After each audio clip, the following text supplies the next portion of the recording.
तो उन ज्ञानियों ने अपने आप निष्कर्ष निकाल लिया कि ओम नाम जाप है, वेदों में लिखा है, उस ओम नाम का रट लगा दी। और फिर साथ में एक वेदों से बाहर एक और आकाशवाणी करके इस काल ने और न्यारा खूटा ठोक रखा है, अलग से और एक भ्रमित किया हुआ है जीव को। जैसे ब्रह्मा जी कमल के फूल पर विद्यमान थे, उत्पन्न हुए, यानी वहां उनको बैठा दिया, होश में ला दिया, वैसे उत्पन्न ते पहले कर चुका था, उनको बेहोश किया हुआ था, कोमा में डाल रखा था, प्रवेश करते रहे, ये जवान हो गए तो उनको सचेत करके कमल के फूल पर बैठा दिया इस ज्योति निरंजन ब्रह्म ने, काल ने।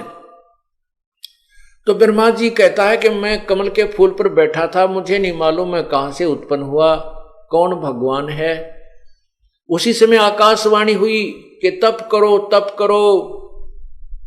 अब ब्रह्मा ने उस समय तक तो वेद भी ना पढ़े थे, वेद तो बाद में मिले हैं इसको सागर मंथन के समय।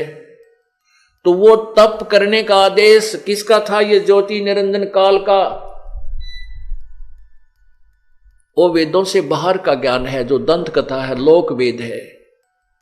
और वेद ज्ञान पूर्ण परमात्मा का दिया हुआ, जो ब्रह्म को दिया था। ब्रह्म को 5 वेद दिए थे प्रभु ने, ये सवसम वेद भी साथ दिया था, लेकिन इस काल ने सवसम वेद यथार्थ ज्ञान को छुपा दिया कि कहीं इन प्राणियों को तेरे जाल का ज्ञान ना हो जाए। और केवल 4 वेद बाद में दिए थे। तो उससे पहले तप करने का आदेश ब्रह्म ने कहा। और फिर तप से क्या होता है? सिद्धियां आ जाती हैं। इन सिद्धियों से फिर ये काल अपने रिमोट से अपना उल्लू सीधा करता है। इन ब्रह्मा विष्णु महेश को भी खूब नाच नचाता है। क्या कहा? इसी के विषय में सवसम वेद में परमात्मा ने कहा है, तपो तपो कर वाक्य सुनाया, लो कर चोबल मेरी माया। काल ने कहा तपो तपो, यानी तप करो कह करके एक वचन सुनाया, और फिर कहा अब तू सृष्टि रच, यह शक्ति मैं तुझे देता हूं। वो तपस्या करके उसको बैटरी चार्ज करवा दी, सिद्धियां आ गई ब्रह्मा जी में। आगे फिर वो ब्रह्मा जी के आप पढ़ कर देखो, ब्रह्म पुराण, विष्णु पुराण, शिव पुराण कहते ब्रह्मा जी के कान में इतने आदमी पैदा हो गए, जुबान पर इतने हो गया, मैं इस कान में इतने पैदा हो गए। ये सारी सिद्धि काल ने इसके अंदर फिट कर दी, और उस तपस्या के कारण उसमें सिद्धियां आ गई। उन सिद्धियों से फिर आगे इसने सृष्टि रचना का कार्य शुरू किया। और जब वो सिद्धियां समाप्त होगी तो फिर ये मैथुन सृष्टि प्रारंभ की। इस प्रकार ये काल का जाल है। तो वे ऋषियों ने साथ में, वो ब्रह्मा जी और विष्णु जी ने फिर तप किया, शिव जी ने भी 88,000 वर्ष तप किया। जबकि गीता जी में ये मना किया है कि जो हठ योग करते हैं वो कभी पार नहीं हो सकते, वो मूर्ख लोग हैं। तो ये हठ योग करने की कहां से प्रेरणा मिली? ये आउट ऑफ सिलेबस, वेदों और गीता जी से बाहर का है। और उस ब्रह्म ने आकाशवाणी करके ज्योति निरंजन काल ने ब्रह्मा को दिया। इस फिर ब्रह्मा से ज्ञान लेकर के विष्णु जी ने भी 12,000 वर्ष तक तप किया। विष्णु जी ने भी, शिव जी ने भी 88,000 एक ना जाने कितनी बार तप किया, जबकि यह शास्त्र विरुद्ध है। जैसे गीता जी में लिखा है कि अर्जुन, यदि तू एक स्थान पर बैठा रहेगा तो तेरा निर्वाह कैसे होगा? अगर तू हठ योग करके साधना करेगा तो मोक्ष प्राप्त नहीं कर सकता। इसे सिद्ध है कि हठ योग करके तप आदि करना यह शास्त्र विरुद्ध है। शास्त्र विधि को त्याग कर मनमाना आचरण करने से जीव को लाभ नहीं होता।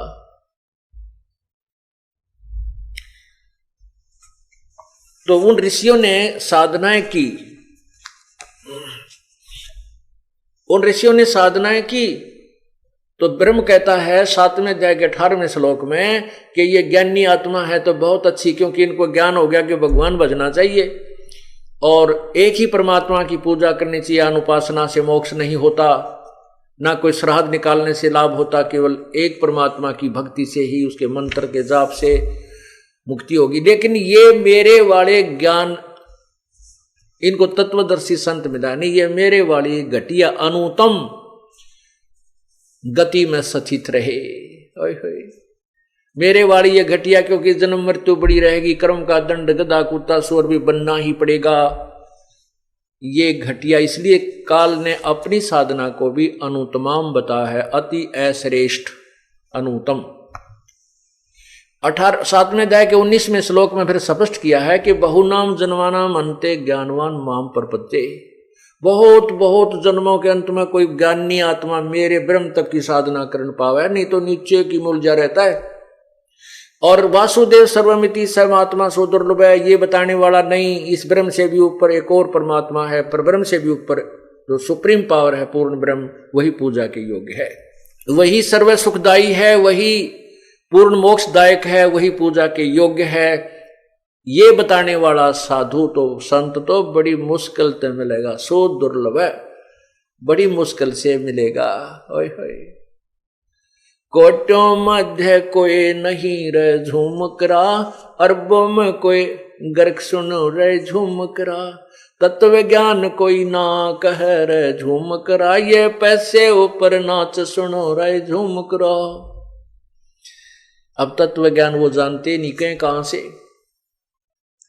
केवल फिर मनी मेकर हो गए, पैसे बनाने के तरीके ठग बना दिए, थारा पितर रुस गया, बारली रुष्ट होगी, इतने पैसे चढ़ा दे, भीतरली रुष्ट होगी, 100 रुपया दर दे। पहले 100 रुपया बहुत कीमत होती थी, 100 रुपया की बहुत कीमत होती थी, चांदी का होता था, आज तो 1000 के करीब हो से 1 रुपया। और वो उस समय का सोने चांदी के होते थे, बहुत पहले की बातें हैं।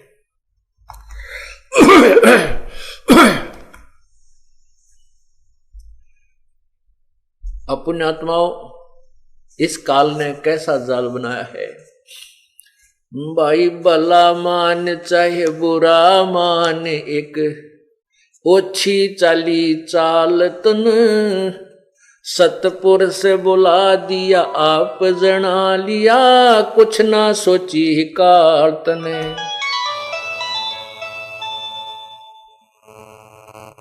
भला मान चाहे बुरा मान, भला मान चाहे बुरा मान, एक ओछी चली चाल तन, सतपुरुष बुला दिया आप जना लिया, कुछ ना सोची काल तने। वेद पुराण कुरान बनाए, अधूरा कथ दिया ज्ञान तन, सुख संवेद का भेद छुपा के गलती करी महांत ने।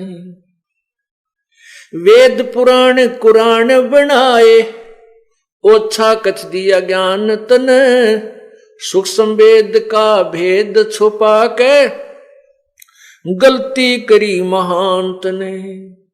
ऋषि मुनि निराकार बतावे, साकार कहें पुराण तने, अपनी महिमा आप गाई, ये जीव कहें भगवान तने।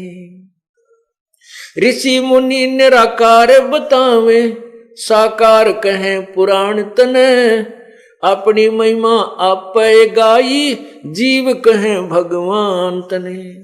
तपस्या पे भूने के खावे, ये जीव किए घने काल तन, सतपुरुष भुला दिया आप जना लिया, कुछ ना सोची काल तने। भला मान चाहे बुरा मान, एक ओछी चाली चाल तन, सतपुरुष बुला दिया आप जना लिया, कुछ ना सोची काल तने। ऋषि मुनि सब करें तपस्या, ए भगवान हमें मोक्ष दिए, तप करवा के राज दे दिया, फिर 184 में ठोक दिए। ऋषि मुनि सब करें तपस्या, हे भगवान हमें मोक्ष दिए, तप करवा के राज दे दिया, फिर 184 में ठोक दिए। 5 तत्व की कैद बना के इसके अंदर रोक दिए, मोह ममता की बेड़ी हिला के जड़ कर्म गले में तोक दिए। 5 तत्व की कैद बना के इसके अंदर रोक दिए, मोह ममता की बेड़ी हिला के जड़ कर्म गले में तोक दिए। काम क्रोध अहंकार लोभ का खूब बना दिया जाल तन, सतपुरुष बुला दिया आप जना लिया, कुछ ना सोची काल तने। भला मान चाहे बुरा मान एक ओछी चली चाल तन, सतपुरुष बुला दिया आप जना लिया, कुछ ना सोची काल तने। एक माई का पति मर्या वो दुख में माथा फोड़ थी, मेरे बेटे की तो खैर राखिए यूं हाथ तेरे ते जोड़ थी। एक माई का पति मर्या वो दुख में माथा फोड़ थी, मेरे बेटे की तो खैर राखिए यूं हाथ तेरे ते जोड़े थी। उस दुखिया का एक बेटा उस बेटे पर दिन तोड़ थी, अपने पूत की खैर के लिए तेरे देई धाम को दौड़े थी। उस दुखिया का एक बेटा वह बेटे पर दिन तोड़ थी, अपने पूत के खैर के लिए तेरे देवी धाम को दौड़ थी। उसके आगे वो भी खा लिया कति करी न टाल तने, सतपुरुष बुला दिया आप जना लिया, कुछ ना सोची काल तने। भला मान चाहे बुरा मान एक ओछी चाली चाल तन, सतपुरुष बुला दिया आप जना लिया, कुछ ना सोची काल तने। एक तरफ तो कंस बनाया कृष्ण भगवान तू ही, अपना स्वार्थ सिद्ध करने को ये बना दी चारों खान तू ही। एक तरफ तो कंस बनाया कृष्ण भगवान तू ही, अपना स्वार्थ सिद्ध करने को ये बना दी चारों खान तू ही। सतगुरु जी की मेर हुई तब हमने तेरी जान हुई, अच्छी उपासना सारी ये छुट गई अब बुरे कर्मों से आन हुई। सतगुरु जी की मेर हुई तब हमने तेरी जान हुई, ये अच्छी उपासना सारी ये छुट गई बुरे कर्मों से आन हुई। राम देवानंद धन मेरे सतगुरु उधार दिया रामपाल तन, सतपुरुष भुला दिया आप जना लिया, कुछ ना सोची काल तन। भला मान चाहे बुरा मान एक ओछी चाली चाल तन, सतपुरुष भुला दिया आप जना लिया, कुछ ना सोची काल तन। सत साहिब।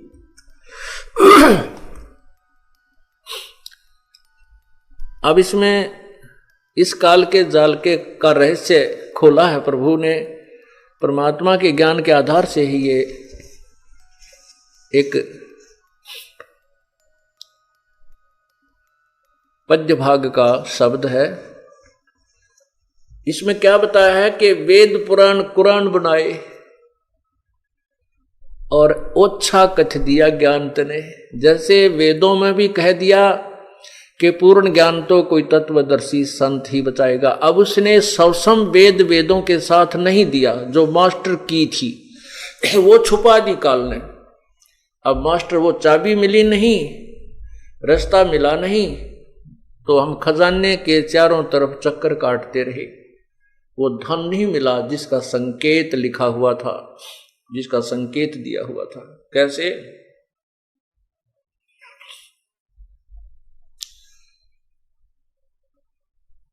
जैसे अभी आपने सुना, गीता जी में भी कहा है कि तत्व ज्ञान को समझने के लिए तत्वदर्शी संतों की खोज कर जो पूर्ण परमात्मा के विषय में पूर्ण जानकारी रखते हैं। ऐसे ही कुरान शरीफ के अंदर सूरत फुरकानी नंबर 25 आयत 52 से 59 में स्पष्ट किया है कि वो परमात्मा कबीर है।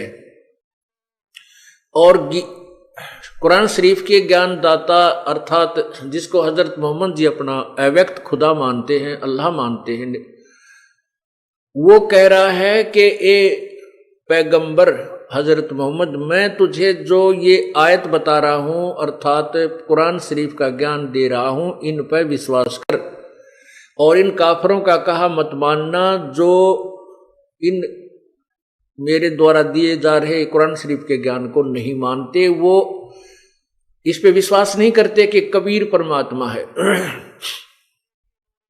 और आप इसके लिए संघर्ष करना अर्थात उनकी बातों में मत आना, लड़ाई नहीं करना। संघर्ष का अर्थ, जिहाद का अर्थ झगड़ा नहीं होता, संघर्ष। वो कहते हैं ये कबीर भगवान नहीं है तो उनकी बातों को मत मानना। भगवान ने कहा हजरत मोहम्मद जिसे मुसलमान धर्म चला है। फिर ये भी बताया है कि वो वही परमात्मा है जिसने सभी सृष्टि रची है, 7 दिन में सृष्टि रची, 7वें दिन तख्त पर जा, 6 दिन में सृष्टि रची और 7वें दिन तख्त पर जा बैठा। फिर ये बताया है कि वही कुरान शरीफ के ज्ञान देने वाला अल्लाह कह रहा है, वो अव्यक्त प्रभु कह रहा है कि उस परमात्मा के विषय में तो किसी बाखबर से पूछ देखो। वो अविनाशी है, वो कभी मरने वाला नहीं है। उसके बारे में किसी बाखबर अर्थात तत्वदर्शी वेल नोन पर्सन जो परमात्मा के विषय में तत्व ज्ञान रखता है उससे पूछिए। इससे सिद्ध होगा कि कुरान शरीफ का ज्ञान भी इनकम्प्लीट, वेदों का ज्ञान भी इनकम्प्लीट, गीता जी का ज्ञान भी इनकम्प्लीट, अधूरा, ओछा है। इसके साथ साथ इसने अपने आप को प्रभु सिद्ध कर लिया। ऋषि मुनियों को साधना में दर्शन देता है, कभी विष्णु रूप में, किसी को शिव रूप में। जब समाधि लगाते हैं तो उसके अंदर जब ये ध्यान में जाते हैं तो उनको किसी को शिव रूप में, किसी को विष्णु रूप में दर्शन देता है, किसी को ब्रह्मा रूप में। तो फिर कोई विष्णु जी का आश्रित हो गया, कोई शिव जी का आश्रित हो गया और आखिर में फिर इनका डिंडोरा पीटना शुरू कर दिया कि यही भगवान है, सर्वशक्तिमान है, ये हमने साधना में देखे, इनके चित्र बनाए। ये तस्वीर जो आपके पास विद्यमान है ये ब्रह्मा विष्णु महेश की तस्वीरें हैं और इन्हीं ऐसा ही स्वरूप वो काल भी बनाता है। इनकी भिन्नता जब आती है जब ये ब्रह्मा विष्णु महेश केवल 4 भुजा ही धारण कर सकते हैं और काल 1000 तक भुजाएं अपनी विस्तार कर सकता है। इस प्रकार इस ज्ञान को सुनना। क्या बताया कि वेद पुराण और कुरान बना के ओछा कथ दिया ज्ञान तने और सब वेद का भेद छुपा के गलती करी महान तने। अब सब वेद जो इसने गुप्त कर दिया, उसी का प्रचार करने के लिए परमात्मा को स्वयं आना पड़ता है। यजुर्वेद ऋग्वेद मंडल नंबर 9 सूक्त 96 में 16 से लेकर 20 मंत्रों में स्पष्ट किया है कि वो कबीर परमात्मा जब भी यहां प्रकट होता है, एक लीला करता है पूरे जीवन रहने की मनुष्य का जैसा, तो एक शिशु रूप धारण करता है।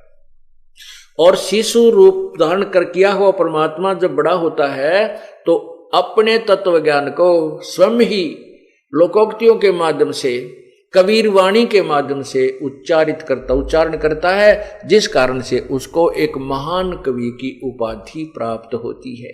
उसको कवि कहने लग जाते हैं, वो होता भगवान है। और वो तीसरे मुक्ति धाम में रहता है अर्थात परमात्मा एक देशीय है और एक स्थान पर रहता है, साकार है। और वहां से वो आकर के स्वरूपांतर करके यहां पर अपनी लीला करता है।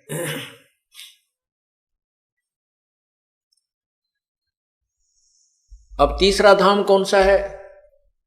एक धाम ये काल का लोक 21 ब्रह्मांड और दूसरा स्थान धाम परब्रह्म के साथ संग ब्रह्मांड, और तीसरा धाम सत्यलोक है, जहां पर यह परमात्मा कबीर परमेश्वर अपने यथार्थ रूप में विद्यमान है। फिर इसके ऊपर परमात्मा, यही परमात्मा कबीर देव ही अन्य 3 रूप और धारण करता है,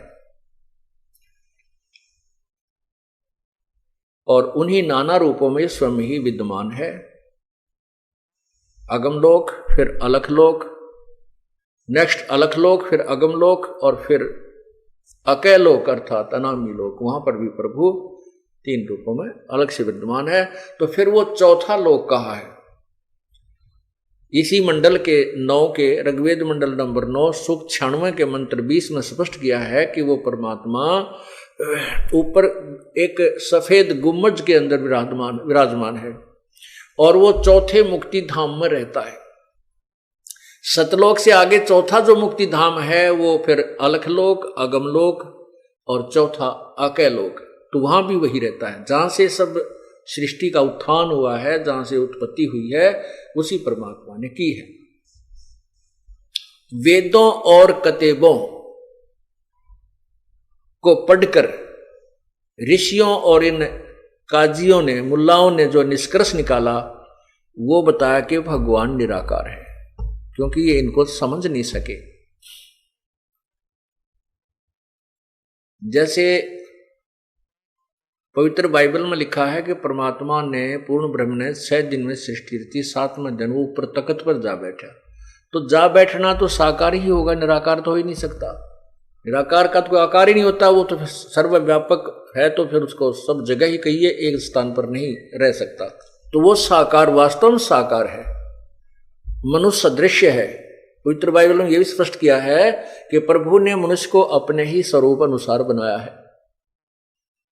इससे सिद्ध हुआ कि परमात्मा साकार है, मनुष्य सदृश्य, और उसी का प्रमाण हजरत मोहम्मद जी को कुरान शरीफ में बताया गया कि वो परमात्मा जिसने 6 दिन में सृष्टि रची, 7वें दिन तख्त पर जा बैठा। तो यहां क्या बताते हैं कि ऋषि मुनि वेद कतेबों को पढ़कर तो निराकार बता रहे, और साकार कहें पुराण तने, पुराणों में साकार प्रभु की महिमा गाई गई है, विष्णु जी की, शिव जी की, ये भगवान है, ये सर्वशक्तिमान है, ये ऐसे कर देते हैं, वैसे कर देते हैं।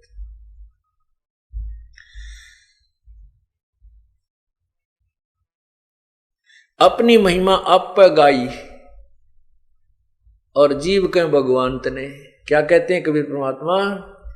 ओंकार निश्चय भया इसको करता मत जान, साचा शब्द कबीर का पर्दे माही पछाण।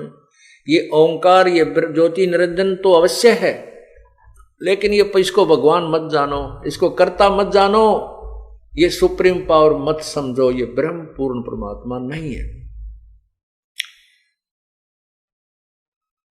लेकिन इसने अपने नकली दूतों के माध्यम से यथार्थ ज्ञान ना दे करके, नकली ज्ञान, यूजलेस ज्ञान दे करके अपने आप को ही प्रभु सिद्ध करवा लिया कि ब्रह्म ही सुप्रीम पावर, इससे आगे कोई भगवान को नहीं। ये अधूरे ऋषियों की, अज्ञानी ऋषियों की सोच है, वेद के ज्ञाताओं की नहीं हो सकती। क्यों? वेद में स्पष्ट किया है, यजुर्वेद अध्याय नंबर 1 के श्लोक मंत्र 15 में स्पष्ट किया है, अग्ने तनुरसी परमात्मा सहशरीर है। फिर 5वें यजुर्वेद के 5वें अध्याय के प्रथम मंत्र में 2 बार स्पष्टीकरण दिया है, एक बार भी नहीं। अग्ने तनुरसी, अग्ने माने परमेश्वर, तनु माने सहशरीर, रसी माने है। फिर कहा कि विष्णुवे तवा सोमस्य तनुरसी, विष्णुवे सबके पालन पोषण के लिए, तवा माने उससे, सोमस्य माने अमर पुरुष का शरीर है, तनु असी, उसका एक और शरीर धारण करता, जैसे यहां आता है वो अन्य रूप धारण करके एक हल्के तेज पुंज का शरीर धारण करके यहां पर आता है। तो वो अपने पवित्र वेद भी कह रहे हैं, लेकिन वेदों को ना समझ कर, ना समझ करके इन ऋषियों ने परमात्मा को निराकार बता दिया। अब इन्होंने साधनाएं की, समाधि लगाई, समाधि में ब्रह्मा विष्णु महेश के रूप में प्रभु को देखा, तो इन्होंने सोचा ये ब्रह्मा विष्णु महेश तो साकार प्रभु हैं ही हैं, और यही फिर निराकार भी यही होगा। यानी ऐसा उलट पुलट उलझ पुलझ और भ्रमित ज्ञान श्रद्धालुओं में प्रवेश कर दिया। अब उसको सेट करने में इस दास का बहुत जोर लग रहा है, क्योंकि ये पुण्यात्मा उस अज्ञान के ऊपर इतने दृढ़ हो चुके हैं, क्योंकि हजारों लाखों वर्षों से वही दंत कथा रटा रटाया ज्ञान सुनते आ रहे। अब इस तत्व ज्ञान को सुनते ही एक बार तो ऐसा लगता है जैसे कुनीन खाली हो, कुनीन की गोली खाली हो, जीभ परखते कड़वी लग गए। पुण्यात्माओं, ये जन्म मरण का दीर्घ रोग है, और इसको नष्ट करने के लिए, स्वस्थ होने के लिए यह कड़वी दवाई खानी पड़ेगी या कुनीन खानी पड़ेगी। ये तत्व ज्ञान रूपी कुनीन का अपने फाका लगाना ही पड़ेगा, ये सुनना ही पड़ेगा, और इसी से आपका ये दीर्घ रोग कटेगा। क्या बताते हैं? ऋषि मुनि सब करें तपस्या, हे भगवान हमें मोक्ष दिए, तप करवा के राज दे दिया, फिर 184 में ठोक दिए। देख कितना न्याय करता है ये। अब भोड़ी आत्मा श्रद्धालु गिड़गिड़ाते हैं, इतनी कठिन साधना करते हैं, जिनकी पलक भी जमीन पर टिक गई, इतने लंबे समय तक तप किया है, और शरीर भी जीर्ण शीर्ण हो गया, खाने की परवाह की नहीं, कोई सेब बनाने की परवाह की नहीं, इतनी कठिन साधनाएं की, किस लिए? कि हमें मोक्ष मिले, हम जन्म मृत्यु के संकट से समाप्त हों, हमारे जन्म मृत्यु का रोग नष्ट हो। और उन बेचारों ने दंत कथाओं के आधार से, सुनी हुई अज्ञान के आधार से तपस्याएं शुरू की। स्वयं ही इस काल ने ऐसा भ्रमित ज्ञान दिया कि तप करो तप करो। ब्रह्मा जी तप कर डरते कि भगवान की आकाशवाणी समझी कि परमात्मा का आदेश है, लेकिन था यू काल का आदेश। तो यहां कहते हैं ऋषि मुनि सब करें तपस्या, हे भगवान हमें मोक्ष दिए, तप करवा के राज दे दिया, फिर 184 में ठोक दिए। तप से राज राजमदमानम, जन्म तीसरे शुक्र समानम, राजेश्वरी तपेश्वरी सो राजेश्वरी, राजेश्वरी सो नरकेश्वरी। ये पुराणों का व्याख्यान है, साथ में परमात्मा की वाणी है कि तप से राज राजमदमानम, फिर जन्म तीसरे शुक्र शवानम। अब तप करके, जैसे चुनक ऋषि की कहानी आपने सुनी, बहुत वर्षों तक तप किया परमात्मा पाने के लिए, लेकिन मोक्ष वो परमात्मा पाने का तरीका नहीं था। आम के स्थान पर बबूल किक्कर का बीज बो लिया, और वो इतना जबरदस्त हो गया कि फिर वो उसमें कांटे कांटे हो गए। अब तपस्या से और ओम नाम के जाप से, क्योंकि जब इंसान समाधि लगाता है ओम नाम का जाप नहीं कर सकता, वो समाधिस्थ होकर के तो केवल अंदर के नजारे देखता है, इस ब्रह्मांड में क्या हो रहा है, कहीं कुछ हो रहा है, कहीं कुछ हो रहा है, कहीं कुछ हो रहा है, जैसे टीवी देखते हैं। और फिर उससे तप हो जाता है। तप का नियम है कि अगले जन्म में उसको राज्य देता है, तप से राज्य मिलता है, और उस राज्य में नरी बकवाद करता है ये राजा। ओए होए, सारी कुबद कुमावे है। थोड़ा बहुत पुण्य कभी सूत बैठ जाए का दिवर पुण्य भी कर देता है, लेकिन पाप घना करता, अभिमान बन जाता है, दूसरे की ना नहीं सुन सकता, ना जाने कितने प्राणियों को की हिंसा भी कर डालता है, पीड़ाएं भी देता है, ना जाने कितने कुकर्म इकट्ठे कर देता है। और फिर क्या बनता है, जैसे वो सिद्धियां आ जाती हैं उस तपस्वी के अंदर। चुनक ऋषि में सिद्धियां आ गई थी, तो मानधाता चक्रवर्ती राजा की बेहतर सोनी से ना अपनी सिद्धि शक्ति तय बना कर एक एटम बम पुतली और उनको नष्ट कर दिया, मार डाला। अब उस ऋषि के वो पाप बैड अकाउंट में लिखे गए, और जो उसने तप किया वो गुड अकाउंट में लिखा गया। तप से वो राजा बनेगा, ओम नाम के जाप से वो ब्रह्मलोक में जाएगा जितना भी उसने किया, और ब्रह्मलोक में भी अपने पुण्य को समाप्त करके फिर राजा बनेगा, राज को भी नष्ट करके फिर कुत्ता बनेगा, सिर में कीड़े पड़ेंगे उसको, और उसकी खाज लगेगी, टांग टूटेगी, लूचरा होगा, ब्रेन मैटी होगी। क्योंकि पुण्य तो वहां खा लिए स्वर्ग, महास्वर्ग में, ब्रह्मलोक में। कुछ शेष पुण्य बचे थे जो तप के आधार से वो राजा बन करके यहां मौज उड़ा ली। और फिर आया जब पाप कर्मों का टर्न, फिर क्या होगा कि वो जो बेहतर क्षौणिक जीव मारे थे, सैनिक मारे थे, वो कीड़े बनकर उसी तपस्वी के कुत्ता रूप में जब वो होगा, उसके कीड़े पड़ के उसके सिर में कीड़े पड़ेंगे और वो खाएंगे उसको नोच नोच करके। तो यहां परमात्मा क्या बताते हैं, ऋषि मुनि सब करें तपस्या, हे भगवान हमें मोक्ष दिए, तप करवा के राज दे दिया, फिर 184 में ठोक दिए। 5 तत्व की कैद बढ़ा के इसके अंदर रोक दिए, और मोह ममता की बेड़ी हिला के जड़ कर्म गले में तोक दिए। पहले हाथों में थकड़ी और पैरों में एक और चैन बेल बांधी जाती जिसको बेड़ी कहते, और गल में एक और भारी वस्तु का भारी बेल डाल के और नीचे तक उन तीनों का एक कनेक्शन कर देते थे, बेड़ी का भी और नीचे हथकड़ियों का भी, और गल में वो और एक भारी वजनी वस्तु डालते थे लोहे की। तो ये क्या बताता है कि जो तुम काल की जाल में कैद में रह रहे हो, ये कैसे तुमने बांध रखा है 5 तत्व की कैद बना के। ये शरीर आपका एक ये कैद है, ये बंधन है, इसमें आपको बांध दिया, इसमें डाल दिया, इस जेल में। इसमें बांधने के क्या क्या बेड़ी और हथकड़ी और तोक हैं। कहते हैं मोह ममता की बेड़ी लाके एक दूसरे में, ये मेरा पुत्र है, ये मेरी पुत्री है, ये मेरी काया, ये मेरा जो है ना संपत्ति है, ये मेरी कोठी है, कार है। कहते ये जो मोह ममता की बेड़ी तेरे बांध रखी है, और फिर जड़ कर्म गले में तोक दिए, जड़ कर्म गले में तोक दिए कि तेरा कर्म अच्छा करेगा तो अच्छा मिलेगा, बुरा करेगा तो बुरा मिलेगा। ये और हमारे गले में बांध दिए इसने। तो फिर क्या बताते हैं, काम क्रोध अहंकार लोभ का ये खूब बुना दिया जाल तने। एक बहन ने अपनी आत्मकथा बताई, इस सत्संग को सुनकर। 5 दिन का सत्संग किया था हमने एक जगह, तो उस सत्संग को वो सुनती रही, उसमें वो नास्तिक हो चुकी थी। एक सहेली ज्यादा प्रार्थना करके उसको हमारे सत्संग में लाने लगी, फिर उसको रुचि सी बढ़ने लगी, क्योंकि ये ज्ञान वर्तमान में सुने ज्ञान से भिन्न था।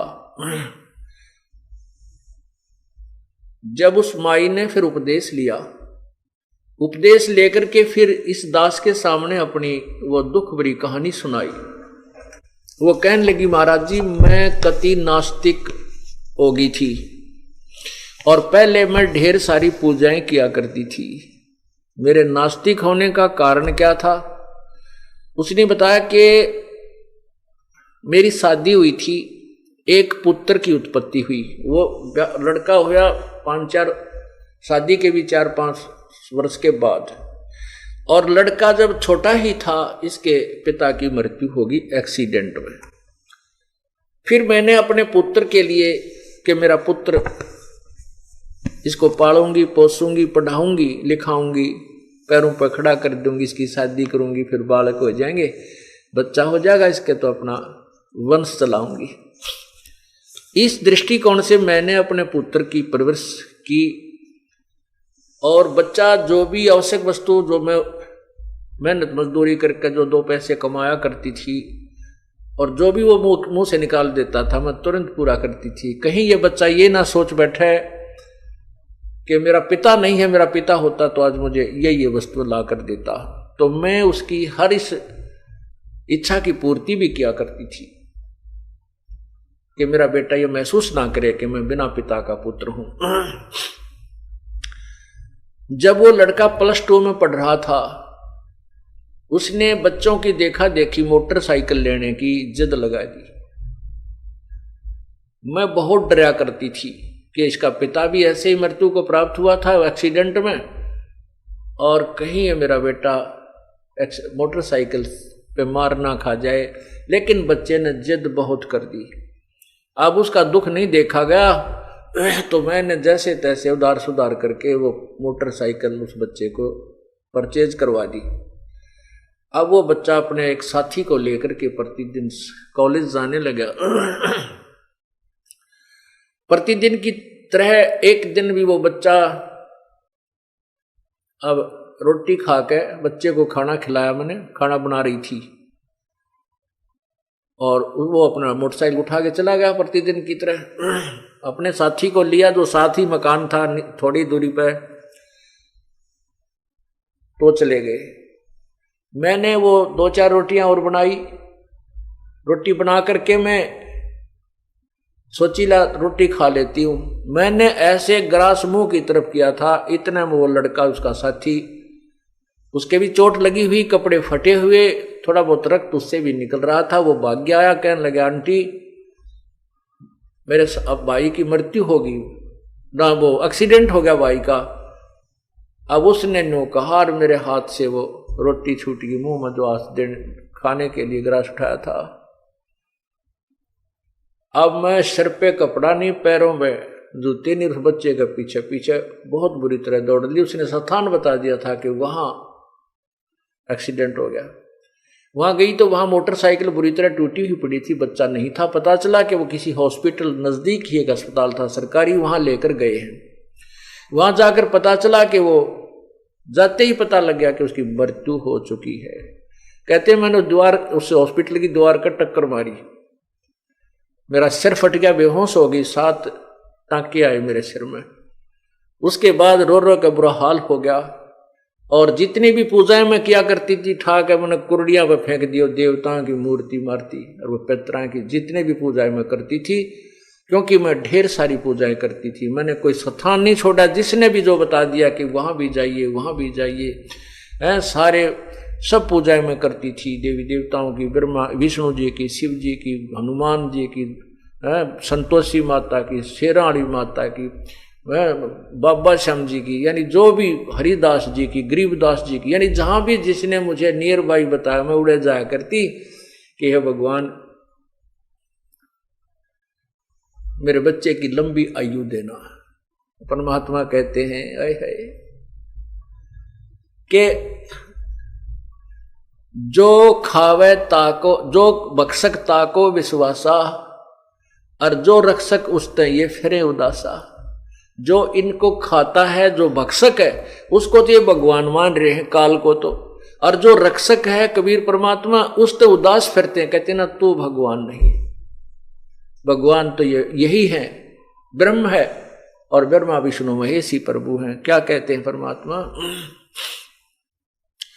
मैं रोवत हूं सृष्टि को, ये सृष्टि रोवे मोहे, गरीबदास इस वियोग को समझ न सकता कोई।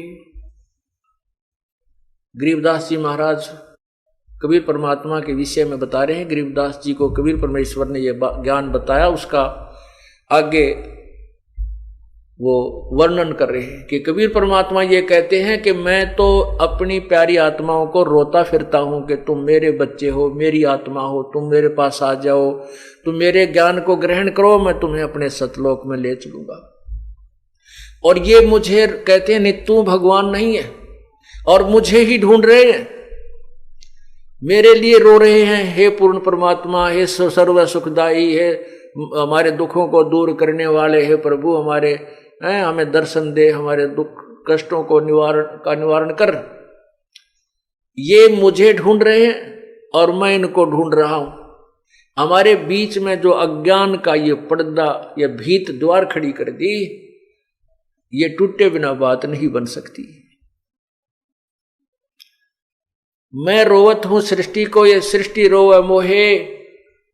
और गरीबदास जी कहते हैं, कबीर भगवान नो कह रहे हैं, हमारे इस वियोग को, हमारे इस बिछड़े हुओं को कोई नहीं समझ पा रहा।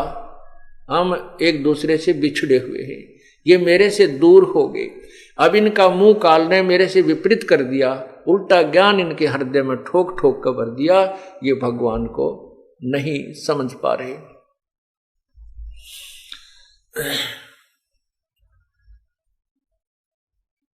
तो यहां बताया कि एक माई का पति मरा, वह दुख में माथा फोड़े थी।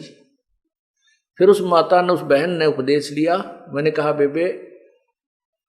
बेटी ये तो काल का भयंकर जाल है, ना जाने कितनी बार ये पुत्र जान लिए, ना बेरा कितनी बार हमने ये चक्कर लगा लिए।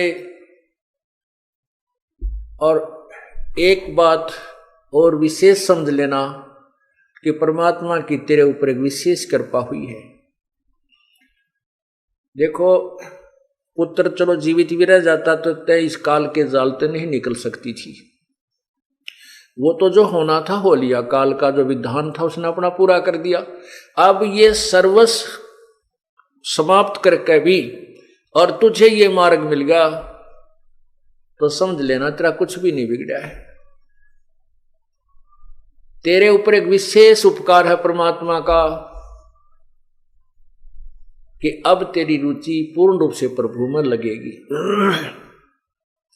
ज्ञान समझ में आ गया और कोई मोह ममता का कारण तेरे लिए रहा नहीं।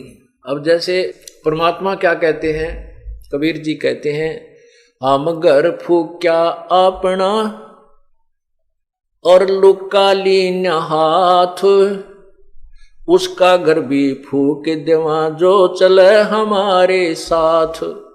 परमात्मा कहते हमने तो अपना घर जला दिया और एक बढ़ता हुआ मसाल हाथ में ले रखा, मिराड मसाल, और उसका भी घर फूक दें जो हमारे साथ चलेगा, उसका भी घर का नाश कर देते हैं। अब यहां इस बात को समझना है कैसे नाश करते हैं। हमारे शरीर में और ज्यादा जो मोह ममता रूपी घर किए हुए हैं ये अड़ंगा भरा है। कहते हैं जो हमने तो अपना ये घर साफ कर लिया, फूक फाक दिया, इसके अंदर जो कबाड़ भरा था, और उसका घर भी फूक दिया जो हमारे साथ अर्थात हमारा पंथी होगा, हमारा हम सफर होगा, हमारे अनुसार जो चलेगा, उसका भी ये सारा कबाड़, उसके घर के अंदर का सारा गंद जला देंगे। हम घर फूक्या अपना और लुका लीना हाथ, उसका घर भी फूक देवा जो चले हमारे साथ। एक बार श्री नानक जी अपने दो शिष्यों के, विशेष शिष्य थे उनके साथ भ्रमण पर जा रहे थे। एक वृद्धा उनकी बहुत अच्छी सेविका थी, वो उनके वहां रुके, तीनों जने। बुढ़िया ने बड़ी सेवा करी, गायें बांध रखी थी। हाँ, पहले वो जाते थे तो बुढ़िया बहुत ज्यादा समय गुरुजी के पास बैठ करके ज्ञान सुनने में लगाती थी। दूसरी बार जब वो दूसरी तीसरी बार गए तो वह बुढ़िया ने गाय ले ली मोल। गाय लेकर के उसको परवरिश में लगी रहती थी। गुरुजी गए तो उनको अच्छा दूध गाय का, फिर दही मक्खन, खूब सेवा की। और गुरुजी के पास थोड़ी बैठे, गाय के संभाल घनी करे और बैठे जब गाय की चर्चा कर दे। गुरुजी गाय बहुत अच्छी है, इतना दूध देती है, ये तो 2 महीने पहले भी, 1 महीना पहले दूध देना बंद करती है, फिर तुरंत ब्याह जाती है। अब फिर क्या कहती है परमात्मा, जब गुरुजी चलने लगे, सुबह न बोले भगवान करे बुढ़िया तेरी गां मरियो। ओ ले भाई, ये गां मरियो, ये आशीर्वाद दे दिया कि परमात्मा रब करे तेरी गां मरियो। अब बुढ़िया भी गुरुजी के मुंह का ना देखे, भाई यूं के कया, गुरुजी ने अच्छी सेवा करी, दूध पियाया, घी खवाया, गाय कर, ये मरियो। तो आगे चल के वो दोनों शिष्य पूछने लगे, गुरुदेव आपने उस बुढ़िया का दिल तोड़ दिया, वो तो बड़ी खुश हो रही थी गाय को पाल करके, और आपने दुर्शीष दे दी कि उसकी गाय मरे और वो तो बहुत दुखी हो जाएगी। तो गुरुजी बोले भाई फिर बताऊंगा इस प्रश्न का उत्तर, अभी मैं कुछ नहीं दे सकता। अब वह तीसरे दिन गांव वर्गी बीमार होकर गाय मरगी बुढ़िया 2-4 दिन तक दुख पाई। फिर वह फुर्सत होगी तो पहले तो वो नित्यनेम सुबह का जो गुटका भी ना कर पावा थी, उस गाय मुर्जी पुलझ रह जाती, दिन मरण के रह रहे थोड़े कति बुढ़ा पावर या कोडी कोडी चालर गां के चिपटी रही थी, भजन ना करे थी। तो फिर वह बुढ़िया ने वो भजन का समय खूब मिल गया, अपना अच्छा भजन करे सुबह शाम दोपहर दिन में भी उलगी सी होगी। फिर गुरुजी आए 2-1 महीना के बाद। अब उन चेलों को ये हो रही बुढ़िया जाते मोगरा मारेगी महाराज, भाई तू खड़ा आ गया मेरी गांव वर्गी आशीर्वाद दुर्शाशीष दे के गए थे। तो जाते ही बुढ़िया ने बड़ी सेवा करी, खाट बिछाई बैठाए गुरुदेव को। तब परमात्मा गुरुजी ने पूछा कि बुढ़िया सुना कुछ भजन सिमरन ठीक बन रहा है, बिलाजी मौज होगी, और आपका जो वचन फल गया वो गां मरगी व गाना मरा होता मैं मरूं, अर्थात मैं अधूरी जाति मेरी भक्ति नहीं बनती प्रभु व गां की मृत्यु होने से, और मुझे भजन का समय मिल गया, आपने मेरे ऊपर बड़ा प्रेम किया। तो परमात्मा ने कहा बुढ़िया उस समय तक तने मैं बहुत बुंडा लग गया, जब तक तुम अंदर अंदर खूब गाल दे थी मेरे ती बताइयो किसे गुरुजी हुए मेरे पशुओं ने मार कर राजी है, कहा जी एक बार तो मन में खोट आया था परंतु बाद में समझ में आई। तब परमात्मा उस गुरुदेव ने बताया श्री नानक जी ने कि बुढ़िया ये काल का जाल है, ईब तेरा कौन सा पहलवान बनने का समय है, अपने 2 रोटी खा लू की सूखी भजन करे, बताई दूध मत के काटेगी के दही न फूकेगी, टाइम तेरा थोड़ा सा रह रहा है, भक्ति तू कर नहीं रही थी, सारा दिन गांव की चर्चा चल रही थी, इससे के चक्कर में रह थी, मैं भी तेरे पास डटा तो तूने सारा दिन में तो जो है ना 10% मेरी बात सुनी, 90% तू अपने झंझट में फंस रही थी। अब तेरे उपकार के लिए ये आशीर्वाद देना पड़ा कि तेरी या गऊ यहां से छूटे। तो पुण्यात्मा फिर बुढ़िया का कसौटी समझ में आ गई, अके भगवान कति नाश हो गया था, मेरे तो अंतिम समय आ रहा था और कति राम नाम की रुचि रही नहीं थी, गाय मुड़ थी। तो पुण्यात्मा संत जो करते हैं वो ठीक करते हैं, भगवान जो करता है वो बहुत अच्छा करता है। उसके लिए क्या बताते हैं कि कोट जन्म तन भर मत होगे कुछ ना हाथ लगा रे, कुकर सुकर खरबा बोरे कौआ हंस वगारे, कोटि जन्म तू राजा की न मिटी न मन की आशा, और भिक्षक होकर दर दर घूम लिया ये मिला ना निर्गुण रासा। इंद्र कुबेर इसकी पदवी ब्रह्मा वरुण जन्मराया, और विष्णुनाथ के लोक को जाके फिर भी उल्टा आया। अब उस माई का यह बात समझ में आई तो वो घनी खुश होगी, न बोली बेटा तक गया सो यो तो दुख भुला नहीं जाता, लेकिन अब काम सीधा मिल गया मुझे। अपनी भक्ति की बुढ़िया ने खूब डट के, और कहते हैं वहाँ उसके दूसरे पड़ोसी बता रहे थे कि शाम के समय एक पैर नीचे बुढ़िया का, एक पैर ऊपर, और नो कड़लाएं जैसे नो की नो सुबह बैठी पाई मरी पाई, आराम से गई, यानी इतना सुंदर मौत हुई पता भी नहीं चला। तो पुण्यात्माओं इस काल के जाल को परमात्मा ही समझा सकता है। कहते एक तरफ तो कंस बनाया कृष्ण भगवान तू ही, अपना स्वार्थ सिद्ध करने को बना दी चारों खान तू ही। अब देखो काल का कितना जबरदस्त जाल है। एक तरफ तो कंस राक्षस पैदा कर दिया दुर्बुद्धि, और उसने उसके द्वारा फिर अपनी ही बहन को यातनाएं दिलवाई। आकाशवाणी खुद कर दी काल ने कि तेरी मृत्यु तेरी ही बहन की 8वीं संतान से होगी, तेरे मारने वाला तेरी बहन की कोख से उत्पन्न होगा। बताइया कि 8 लाग रही थी, होना था वो हो जाता। ये क्यों बोली आकाशवाणी? किसने बोली? इस काल ने बोली। ये सारे कुक्रम खुद करवाता है, जीव को दोषी बनवा देता है और फिर सजा देता है। अब कंस को कौन ज्ञान समझावे? कंस एक तरफ तो उस आकाशवाणी को सत्य मान रहा है कि जो उसमें कहा वो सत्य है, कि तेरी मृत्यु तेरे ही बहन की 7वीं यानी कोख से उत्पन्न हुई संतान से होगी। अब पुण्यात्माओं, जब उसको कोई विद्वान गुरु मिलता तो उसको कहता कंस, जब इस आकाशवाणी को तो शुद्ध मान रहा तो इसको फेल कैसे कर देगा।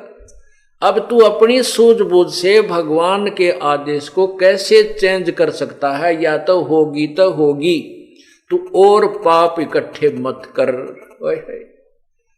अब इतनी दुर्बुद्धि होगी थी उसकी कि उसने अपने आप भगवान से भी बड़ा बनने की चेष्टा की। एक तरफ तो आकाशवाणी को सत्य मान रहा है कि तेरी मृत्यु होगी, ऐसे ही होगी, और फिर उसको निष्क्रिय करने के लिए अपनी बकवास शुरू की। अपने बहनोई और बहन को कैद में डाल दिया, उत्पन्न होने वाली संतान को बेरहमी से मार डाला, और फिर आकाशवाणी हुई कि तेरे मारने वाला जन्म ले चुका है। आसपास के नवजात शिशु मरवा डाले। ओए कति जो 5-7 वर्ष तक के थे उनको सबको मार डाला, कत्लेआम करवा दिया उस पाप आत्मा ने, और बचा फिर भी कोई ना। और वहां फिर क्या कहते हैं कि एक तरफ तो कंस बनाया कृष्ण भगवान तो ही, और फिर विष्णु को रिमोट पर दिया, विष्णु को वहां उत्पन्न कर दिया, और विष्णु ने फिर उसको कंस को मार दिया। अब कंस के मार देने से, क्योंकि वह इतना अत्याचार कर रहा था, लोग इतने भयभीत हो रहे थे, और कंस के मार देने से, श्री कृष्ण द्वारा मर जाने से सबने बड़ी खुशी जताई। तो श्री कृष्ण जी की महिमा बना दी, भगवान ने पढ़ा है तो भाई भगवान ने पढ़ाई, उन दुखियों ने तो भगवान दिखाई दिया। अब इस प्रकार उस काल ने ये जाल चल के चाल इस श्री कृष्ण जी और उर्फ विष्णु जी अपने पुत्र की महिमा बनवा दी। अब ये भोली आत्मा उसी गुण ने गा के, उसी कथाओं को रिपीट कर करके, और श्री कृष्ण अर्थात विष्णु जी सतोगुण भगवान की साधना पर आश्रित कर दिए काल भगवान ने। जबकि वेद कहते हैं कि तीनों गुणों की पूजा ये मूर्ख लोग करते हैं। गीता जी अध्याय नंबर 7 के श्लोक 12 से 15 में स्पष्ट किया है। गीता जी का ज्ञान वेदों का ज्ञान है, और इसमें थोड़ी सी खिचड़ी काल ने अपने भी पका रखी है, जो युद्ध करवाने के लिए ऊट पटांग अपनी तरफ से भर दिया। कहा है कि तू युद्ध कर, तुझे कोई पाप नहीं लगेंगे। दूसरे अध्याय के 37वें श्लोक में कहता है कि अर्जुन तेरे दोनों हाथों में लड्डू है, यदि युद्ध में यदि तो कहते हैं कि लाभ हानि को भूल के और निस्वार्थ भाव से युद्ध कर तो मुझको ही प्राप्त होगा, विजय को प्राप्त होगा। और 38वें श्लोक में कहता है कि मर गया तो तू स्वर्ग जाएगा युद्ध में, और जीवित रहा तो पृथ्वी का राज भोगेगा। तुरंत ही लाभ हानि भी बता रहा है, और एक तरफ से कहता लाभ हानि को भूल कर तो युद्ध कर ले। या जो बीच में खिचड़ी उल्टी सुल्टी पकाई है, ये काल के अपने कुछ मिक्स्ड हैं, दोगले शब्द हैं। अर्जुन ने कहा कि भगवान तेरी दोगली बातें मुझे अच्छी नहीं लगती, एक तरफा ज्ञान बता जो मेरे हित में हो, ये स्पष्ट किया। तो वेदों का जो ज्ञान है वो वेदों से मिलता है गीता जी में, और उसके थोड़ा सा भिन्न है वो काल का अपना लोक वेद है। जैसे तपो तपो कर वाक्य सुनाया, लोक रचो बल मेरी माया, बीच में आकाशवाणी करता है, कंस को आकाशवाणी कर दी। ये सारी काल की खिचड़ी है। ये एक तरफ तो कंस बना दिया, उसको ऐसे पाप करवा दिए खुद ही, और एक तरफ अपना अंश भेज दिया, विष्णु भेज दिया श्री कृष्ण रूप में, वो कंस मरवा दिया, और सारे प्राणी उस कंस के ऊपर आश्रित, विष्णु उर्फ कृष्ण जी पर आश्रित हो गए, उसको भगवान मानने लगे। तो वो बुद्धि हमारी ऐसी दृढ़ कर दी काल ने। तो यहां क्या बताते हैं, एक तरफ तो कंस बनाया कृष्ण भगवान ने तू ही, अपना स्वार्थ सिद्ध करने को ये बना दी चारों खान तू ही। सतगुरु जी की मेर हुई तब अमन तेरी जान हुई, राम देवानंद ओछी उपासना सारी ये छुटगी, इन बुरे कर्मों से आन हुई। राम देवानंद धन मेरे सतगुरु, उधार दिया रामपाल तन, सतपुरुष भुला दिया आप जना लिया, कुछ ना सोची काल तन। अब क्या बताते हैं कि परमात्मा सतगुरु कबीर परमेश्वर के तत्व ज्ञान और गुरुदेव की कृपा हुई तो हमने तेरे जानकारी हुई कि तू काल है और ये क्या झंझट है, ये कैसे जाल तूने फैला रखा है। इस प्रकार हमारी ओछी उपासना, आन उपासना, वो सब हमने त्याग दी, वापस छूट गई। अपने आप रुचि ही नहीं रही इन अन्य पूजाओं के करने में, और बुरे कर्मों से आन हुई।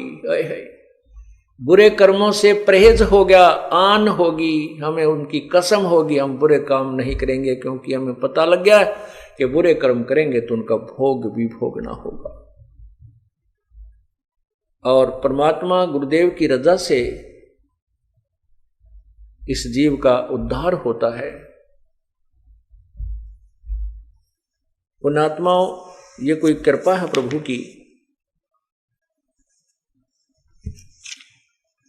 अब वो कृपा केवल कबीर परमेश्वर ही कर सकता है और नहीं कर सकता कोई भी।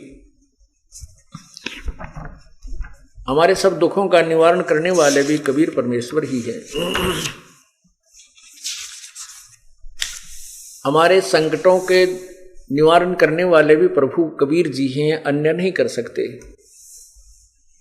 संकट मोचन कष्ट हरण हो, मंगल करण कबीर के आगे शरण तेरी। संकट मोचन कष्ट हरण हो, मंगल करण कबीर के आगे शरण तेरी।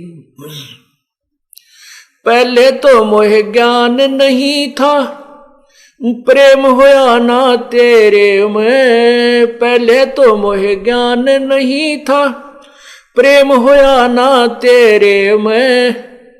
दीन जान के माफ कीजियो, खता हुई बिन बेरे में। दीन जान के माफ कीजियो, खता हुई बिन बेरे में।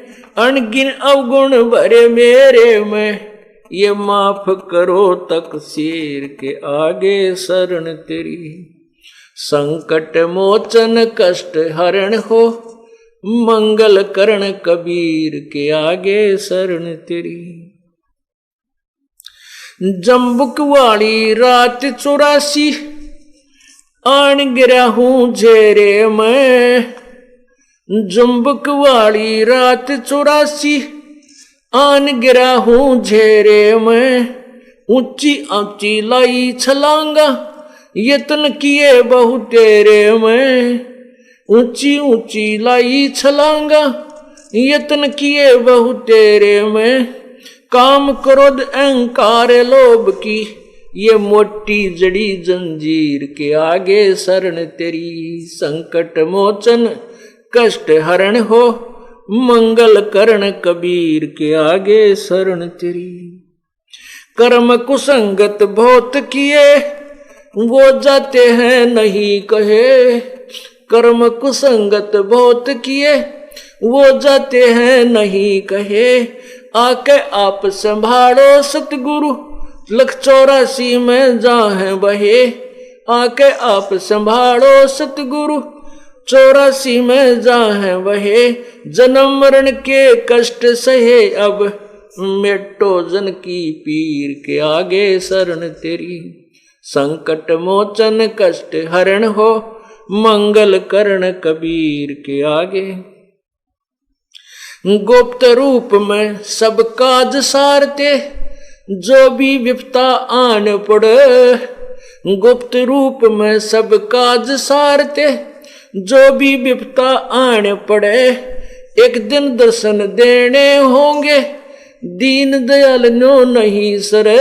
एक दिन दर्शन देने होंगे, दीन दयाल नो नहीं सरे। तुम बिन पापी नहीं तेरे, मेरा अवगुण भरा शरीर के आगे शरण तेरी। संकट मोचन कष्ट हरण हो, मंगल करण कबीर के आगे शरण तेरी। संकट मोचन कष्ट हरण हो, मंगल करण कबीर के आगे शरण तेरी। प्रेमी पक्षी दुखी होते हैं, जब भी छुड़ जा रात पड़े प्रेमी पक्षी दुखी होते हैं, जब भी छुड़ जा रहन पड़े हम युगों युगों के बिछुड़े फिरते, कैसे अब मन धीर धरे हम युगों युगों के बिछुड़े फिरते, कैसे ये मन धीर धरे, जैसे जलबन मीन मरे मेरी ऐसी हुई तासीर के हो आगे शरण तेरी संकट मोचन कष्ट हरण हो मंगल करण कबीर के आगे शरण तेरी संकट मोचन कष्ट हरण हो मंगल करण कबीर के आगे। रजा तेरी से दादू नानक जी का सतलोक में वास हुआ, रजा तेरी से दादू नानक जी का सत्यलोक में वास हुआ, 100 प्रश्न उत्तर कीने तब धर्मदास को विश्वास हुआ, 100 प्रश्न उत्तर कीने तब धर्मदास को विश्वास हुआ, भगत के कारण ख्वास हुआ जागी सुल्तानी की तकदीर के आगे शरण तेरी संकट मोचन कष्ट हरण हो मंगल करण कबीर के आगे शरण तेरी। हिरण वाला पैर उलझा लिया, हिरण वाला पैर उलझा किया पड़ मोह माया के चक्कर में, हिरण वाला पैर उलझा लिया पड़ मोह माया के चक्कर में, अब मोहे ज्ञान होया मैं आया इस काल बलि की टक्कर में, अब मोहे ज्ञान होया मैं आया काल बलि की टक्कर में, हरदम तेरा करूं जिक्र में आन पड़ी मोए भीड़ के आगे शरण तेरी संकट मोचन कष्ट हरण हो मंगल करण कबीर के आगे शरण तेरी। पावचनों के लालच में ये बंदर वाली मूठ गई, पावचनों के लालच में ये बंदर वाली मूठ गई, मूठ खुले ना जान बचे ना हे साहेब या कौन हुई, मूठ खुले ना जान बचे ना हे साहेब ये कौन हुई, रामपाल सतगुरु शरण लई खाई शब्द दूध की खीर के आगे शरण तेरी संकट मोचन कष्ट हरण हो मंगल करण कबीर के आगे शरण तेरी।